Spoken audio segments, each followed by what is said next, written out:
TV Western Hinda ni kutangira aha porogaramu y'obuhingi n'oburiisa. Omuheereza wawe ndi Ivan Tusiimea. Abantu bingi abariko banu batuura omu tawuni nibakira kuteganisibwa ekizibu ky'emboga. Mbwenu eriizooba omu porogaramu egi ninyenda nkoreke ngu noobaasa kuhinga emboga aha mwanya gwona ogu orikuba nootuuraho. Omuringo gw'okuhingamu emboga ogu nibagweta vertical farming. Ogu n'omuringo ogu buri muntu weena arikubaasa kukora na munonga abaine itaka rikye. Naboth Katumba n'omukazi we nibahinga emboga z'emiringo mingi.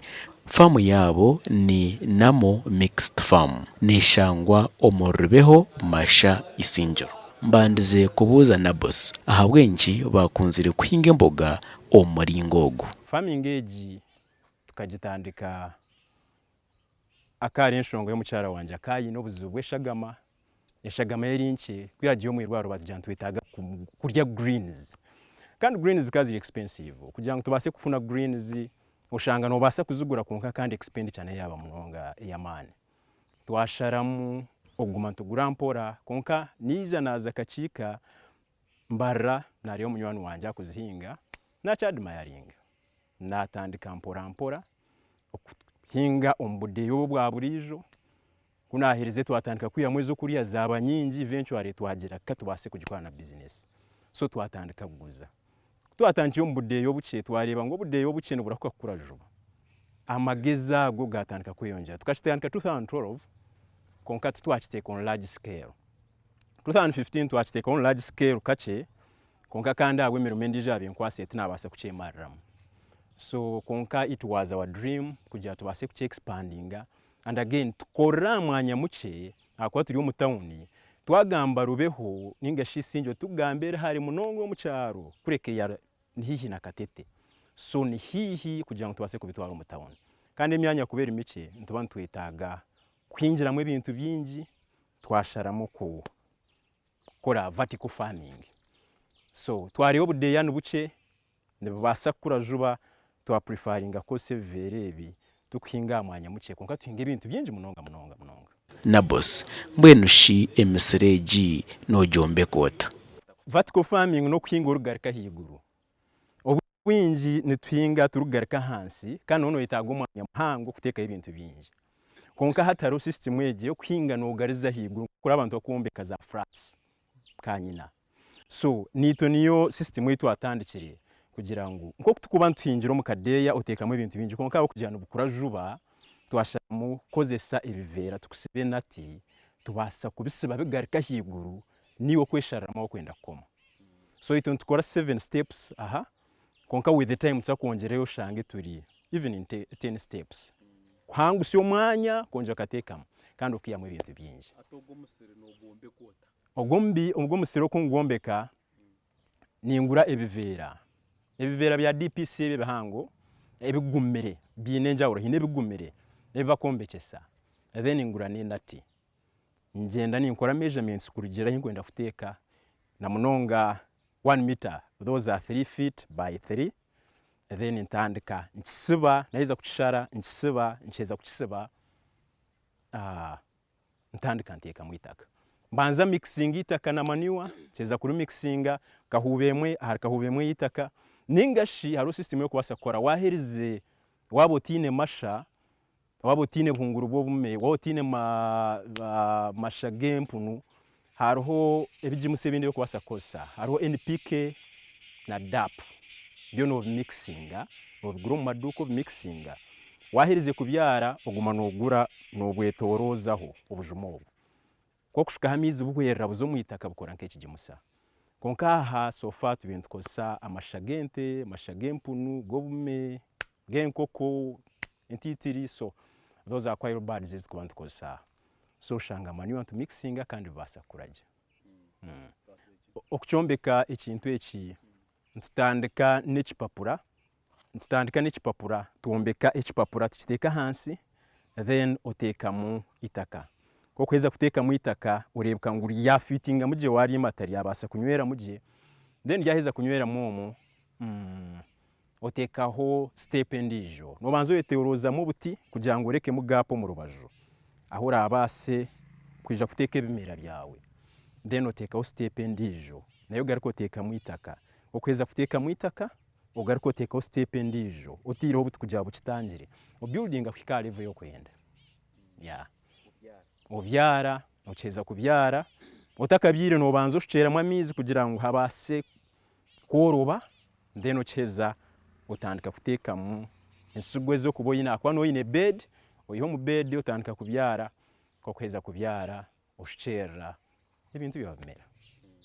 Abantu bingi abo mu matawuni nibakira kutiina kureeberera emisiri ngo neeba neyetaaga obwire bwingi konka okuregerera ahari Naboth nagira ngu emisiri egi teyiniireeberera nk'emisiri eya buriijo. Egi emisiri neyetaaga tekwetaaga leba mpango ningireeberera nk'eya buriijo. Ekyokubanza tokwetaaga abakozi bingi kandi n'omusiri muhango guriho ebintu bingi konka kokuheza kubyarira ebintu ebi omwata nigwa guri muki kokuheza ekintu eki nekinkubyara kikagumizamu the whole year ntakagarukire kubyara ekindi ningashi emyaka ebiri.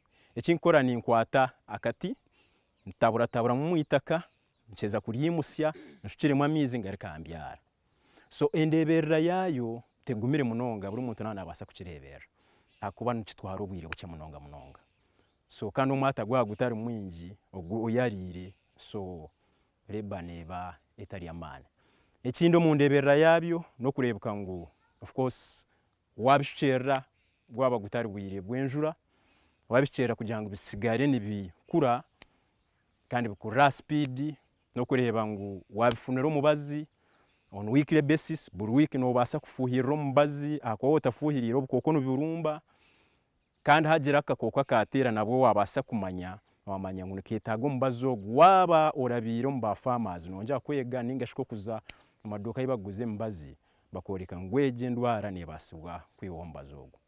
So nikyekyo wabihereza amizi obihire bigimusa oyine omubazi kiba kyawo nono otandika kusigara kutandika kushoroma no kuzaguza.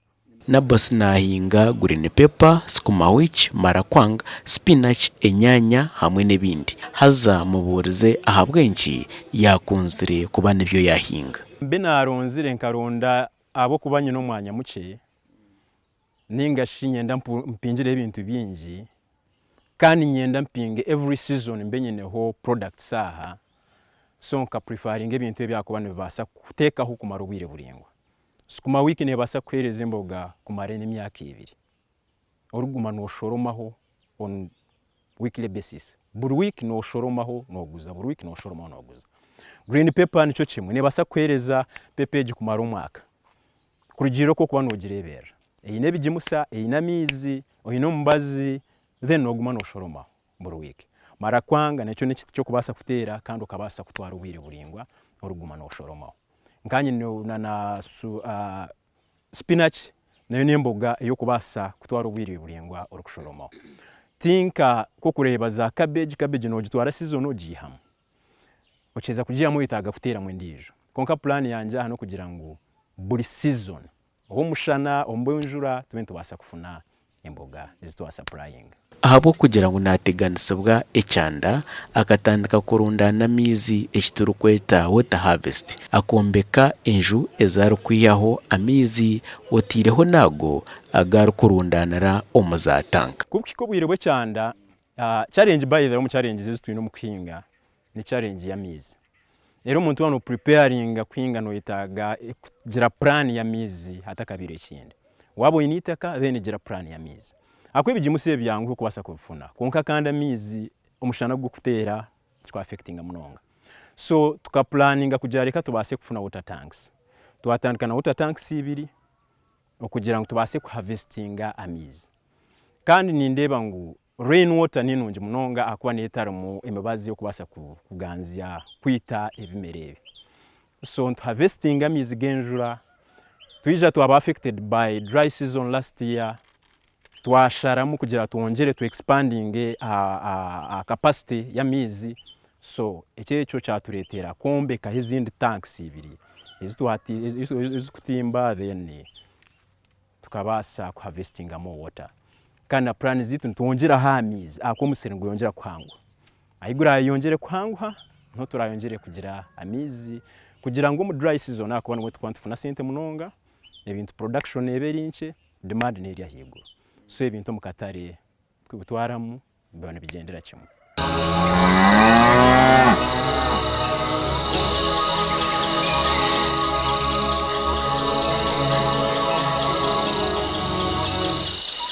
mbwenushi entasya y'emisiri yawe eyemeriye leta.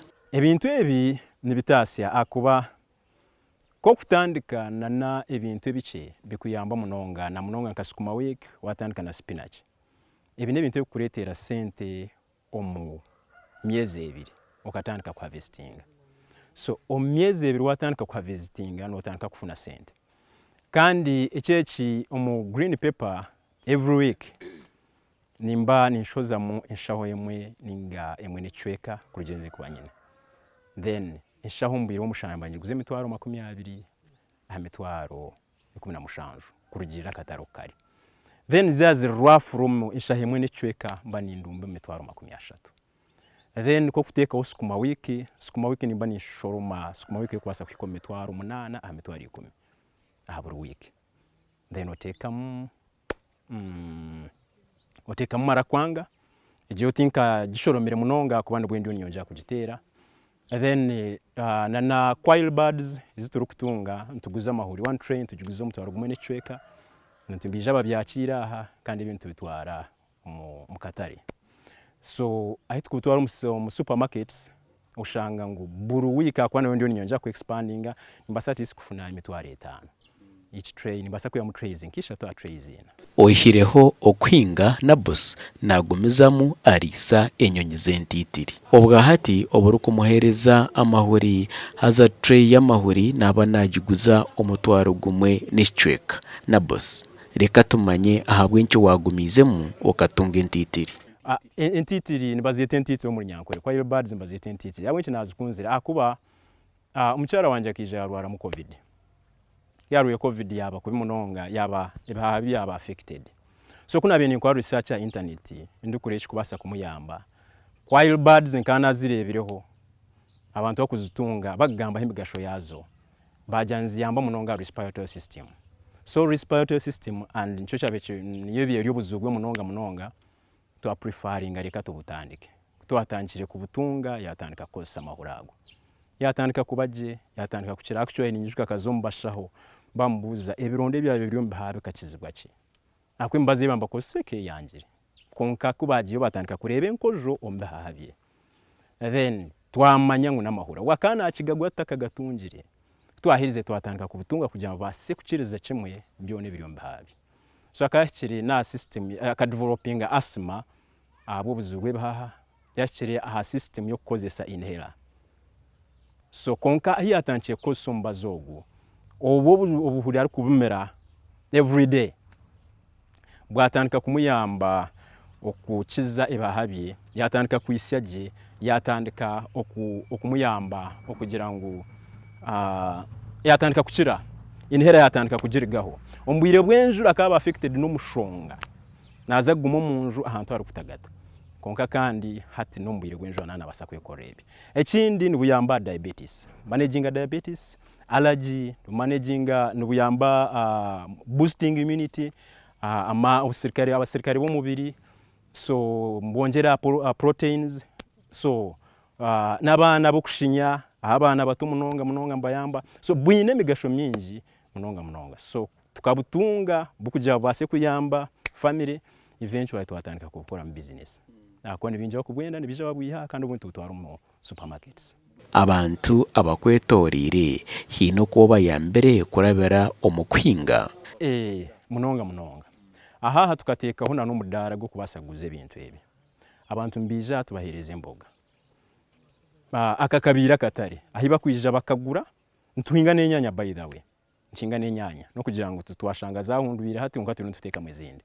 So enyanya, green pepper, imboga nabazigura aha kandi n'abantu ija tubahereze miromo twatwine bitwetaga kora aha bija batuyambaho aha miromo nobashomesa kubine kora bati okubashomesa ntubashomesa tuboreka kugira ngo base kora mwanya muke nibija baramba no kurambura tena necho ebintu ebi nimbikora abantu nimbombekera ebikungu ebi twikiriza na sente mbombekera hariho ba neighbors abize bakabyadmiringa ningenze nabombekera hati nibari emboga actually nibanterera ngo twije na nyezi yonze kusharura so konka noreba nibakosa umwanya muke buri umuntu ayine umwanya muco weye nabasa kugukozesa okugira ngo abase kusharura emboga zezo kurya kandi na nezo kubasa kuguza so itwe ntuguza embogezi kandi mbatuhayaringa tuombekera abantu ebyo bivera tubatera tubabyarira mwensigo batandika kusharura. Naboth nasima TV West ngo niye muherire munonga omukutunga magezi gukubasa kwebisaho nkomuntu. Ate echo kubanza nyowe ninyebaza TV West. Ahabwenje ibintu ebyona nkabimanyira a TV West. Ahi batanche program y'oburisa. Ngatanda kujuwachinga since 2012 I think.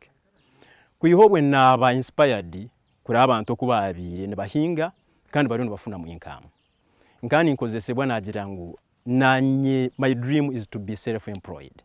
So nareba I must put on a project irabase kunyamba to earn a living. Kandi omwanya muke akwatira mu town. So TV West nkajegera humunonga na nabantu abemba korra project sezona yanyamba okonja kuteka mama na mangu buri muntu nabasa kujechi yako semkono ye kandi abase ku earning. So nko kutandika project age. So kandi ntwebaza na President Museveni ahabwa amageza ko nja kutuhereza no kongera okutugambira ngo ntubasa kora ikintu cye ahamwanya muke tukore ibintu byinji munonga. Kari ntuma abazire bitu bakaba bazombi ya subsistence farming okuhinga kugira babase kuri onka batakubasa kuyamwentasi. Konka hantuhinga tubasa kurya kandi tubasa kufunamo na nentasi. So nikikuru munonga abantu buri muntu ayino mwanya atakagureba nkamuke. Umwanya ugwo kureba nkamuke no basa kuteka hebintu ebi no basa kosage vatiko farming kwinga no garaka higuru oteke hebintu byinji noza kutandika bire byawe kugira ngo base kurisa family yawe konka noza kuhendera kandi base kutwara umukatari ofune sente. So tino muntu ayino mwanya muke okugira ngo takubasa kugira ahi yatandika kandi abase kufuna income irabase kuyamba family yeye. Aho kutandika ikintu ecyonja kwereza vision mpango obasa konja kuche expanding akando kifunamu. Na habura abantu na munonge minyeto kwejumbera omukwinga ngo habo kuba bakine obwire bwinji burukumara kubasa kukora emirimo yo kwebisaho okucera okoronde emirimo. Njo tukutera ibintu ebintu tubase kugira twayegese. Ntwegese abantu abo kuyija farm tubegese ko basa korra umwanya muke munonga. Ntwegese abantu abo kuyija farm okuba kubasa kwesharura emboge zabo batachendeka kugira ngo bazo mukatari gure emboga. Bakubasa kumanaging no bakoine emirimo ndijo ekeke no basa kukimanaging.